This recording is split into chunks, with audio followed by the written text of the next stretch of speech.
అనుదినము దేవుని సన్నిధిలో ఆయన కృపావార్త కొరకు ఎదురు చూస్తూ ప్రార్థిస్తున్న మనకు ప్రభు అనుగ్రహించిన వాగ్దానంగా కీర్తన 116:8 జారి పడకుండా నా పాదములను తప్పించున్నావు.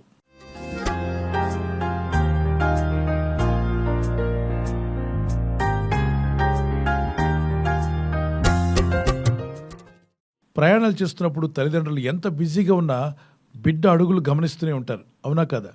చంటి బిడ్డ ఎక్కడ పడిపోతాడో, కాలు జారి పడిపోతాడేమోనని ఒక కన్ను బిడ్డ మీదే ఉంటుంది. తల్లికి తండ్రికి వారి ప్రయాణంలో ఉన్న పనుల్లో ఉన్న ఒక కన్ను ఎక్కడ ఉంటుందండి? బిడ్డల మీదే ఉంటుంది. నా బిడ్డ ఎక్కడ జారి పడిపోతాడో వాడిని కాపాడాలని.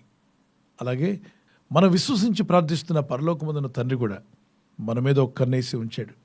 మనం ఎక్కడ జారి పడకూడదని, మన జీవితాల్లో నష్టము కలిగి నాశనం కాకుండా ఉండాలని ఆయనందు విశ్వాసం ఇచ్చిన మన జీవితాలను చూస్తూ ఉన్నాడు.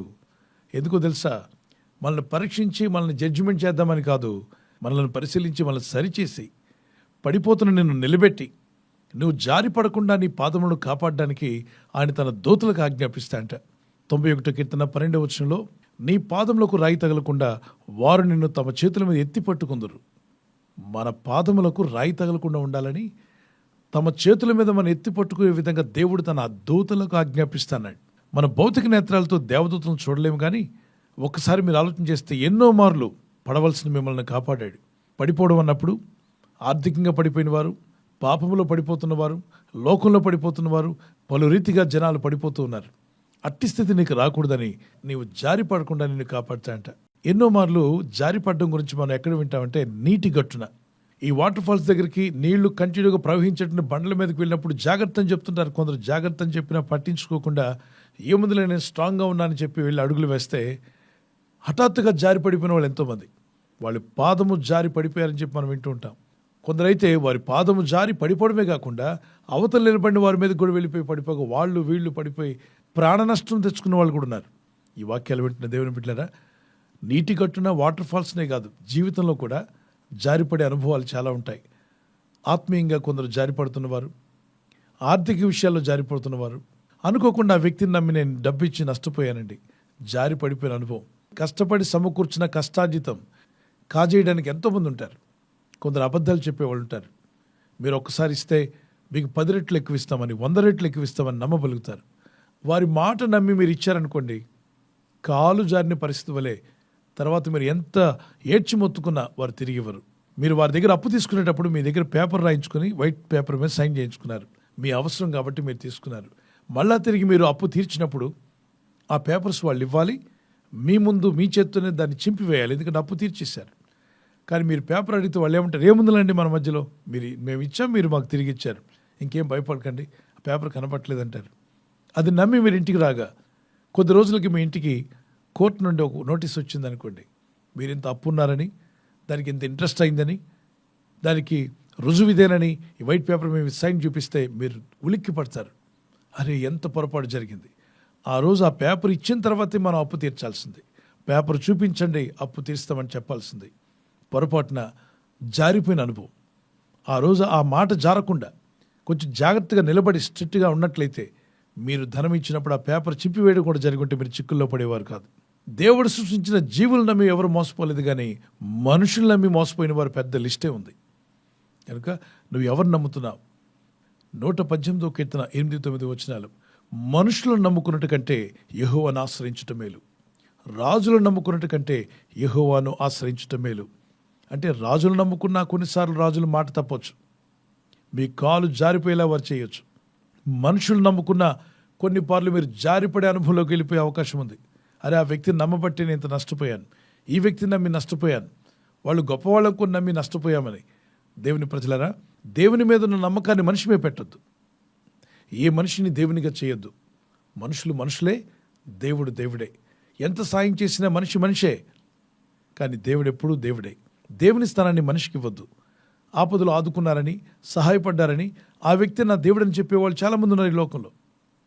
అలాంటి పని ఎప్పుడు చేయొద్దు. వ్యక్తులు గౌరవించండి.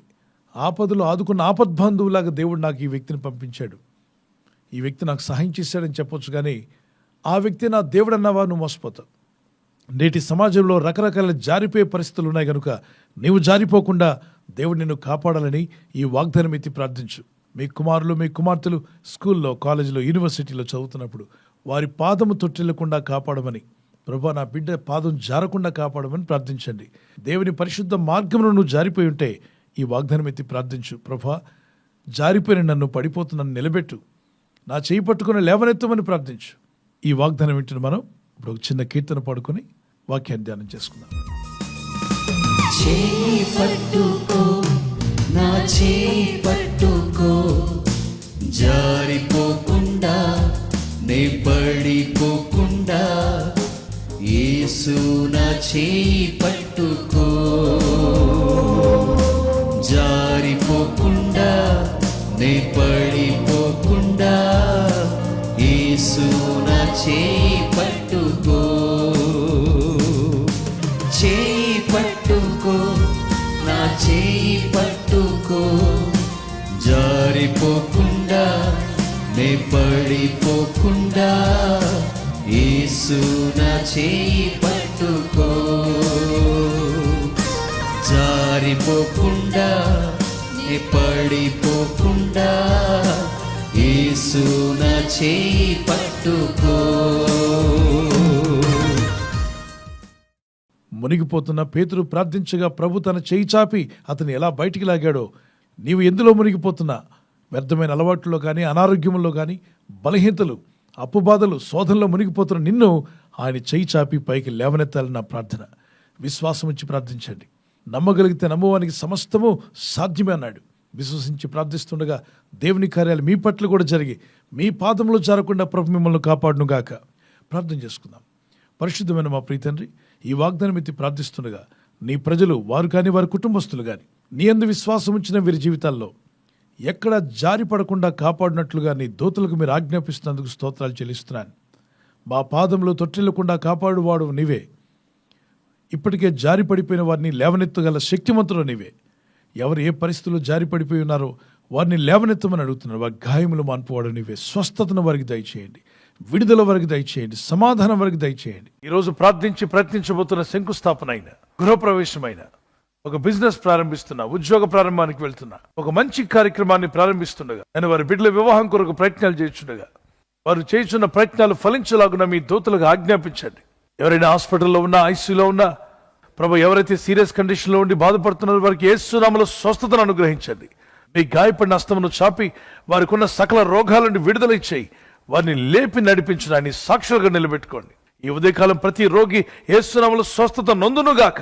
తండ్రి, ఈ దినం ఎవరైతే ప్రయాణమై వెళ్ళబోతున్నారో, అది రైలు మార్గమైనా, ఆకాశ మార్గమైనా, బస్సుల్లో, వాహనాల్లో ఎక్కడ ప్రయాణం చేస్తున్నా, రోడ్డు మార్గంలో ఏ వాహనంలో వారు ప్రయాణం చేస్తున్నా, నీ ప్రజలకు కాపాడే దూతలను పంపండి. పాపములతో, శోధనలతో, వేదనలతో నిండిపోయిన ఈ లోకంలో మా పాదములు జారిపోకుండా క్రీస్తు అనే బండ మీద మా జీవితాలను స్థిరపరిచి మీ రాకడకు మమ్మల్ని సిద్ధపరచమని, మీ సాక్షులుగా వీరందరినీ వాడుకోమని యేసుక్రీస్తు వారి పరిశుద్ధ నామములో అడిగి వేడుకుంటున్నాను పరలోకపు తండ్రి, ఆమేన్. ఈ వాగ్దానం మీ పట్ల, మీ కుటుంబం పట్ల ప్రభు నెరవేర్చునుగాక. ఆమేన్.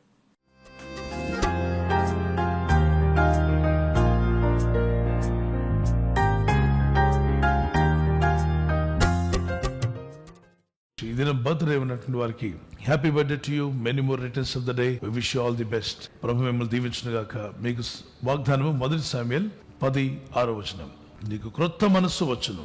U turn into another man. ఒక నూతన వ్యక్తిగా మార్చబడతావు. నూతన హృదయం, నూతన ఆలోచన, నూతన తలంపులు దేవుడు మీకు దయచేయనుగాక. ఈ నూతన సంవత్సరం మీ జీవితంలో ఒక నూతనమైన ఆశీర్వాదాలకు అడుగుపెట్టుకు ప్రభు మీకు కృప దయచేయనుగాక. May the Lord bless you with the long life and may the Lord protect you and provide all your needs in Jesus' name. God bless you. అలాగే వెడ్డింగ్ యానివర్సరీ జరుపుకునే వారికి many more returns of the day. May the Lord bless you. ప్రభు రాకడ ఆలస్యమైతే silver jubilee, golden jubilee, platinum jubilee జరుపుకునే కృప దేవుడు దంపతులని మీకు దయచేయనుగాక. మీ ఇద్దరి మధ్యలో అన్యోన్యత, ప్రేమానురాగాలు పెరుగునుగాక. మీరు ఇరువురు కలిసికట్టుగా ప్రార్థనాపూర్వకంగా ఉంటుండగా మీ ఇళ్లలో ఉన్న సాతానికి లయపరచబడి మీ కుటుంబాలు దీవించబడునుగాక. వాగ్దానము మాథ్యూ చాప్టర్ 26:41. మీరు శోధనలో ప్రవేశింపకుండాట్లు మెలకుగా ఉండి ప్రార్థన చేయండి. మీరు ఎలాంటి శోధనలో పడకుండా భార్య భర్త కొరకు, భర్త భార్య కొరకు, మీ ఇద్దరు మీ కుటుంబం కొరకు ప్రార్థన చేస్తుండగా ఎలాంటి శోధనలు పడకుండా మీరు తప్పించబడదురుగాక. ఆమేన్. శోధనల కాలంలో నేను మిమ్మల్ని తప్పిస్తాను అన్నాడు. Watch and pray so that you will not fall into temptation. ప్రభు మిమ్మల్ని దీవించి మీరు ప్రార్థిస్తుండగా మీరు శోధనలు పడకుండా కాపాడి మిమ్మల్ని వర్ధిల్ల చేయనుగాక. God bless you. ఈ ఛానల్ ను మీరు సబ్స్క్రైబ్ చేసుకోవడం వలన 2 పనులు జరుగుతున్నాయి. ఒకటి, సువార్త జరుగుతున్నది, ఆత్మలు రక్షించబడుతున్నాయి. రెండవది, పేదలకు అనాథలకు ఈ ఛానల్ ద్వారా సహకారం అందించడం జరుగుతుంది. మనం సబ్స్క్రైబ్ చేసుకోవడం వలన అందరికీ సహాయం చేసిన వారమవుతున్నాం. ఖచ్చితంగా ఈ యూట్యూబ్ ఛానల్ ను సబ్స్క్రైబ్ చేసుకొని బెల్ బటన్ ను క్లిక్ చేయండి. మీకు వెంటనే మెసేజెస్ పంపబడతాయి.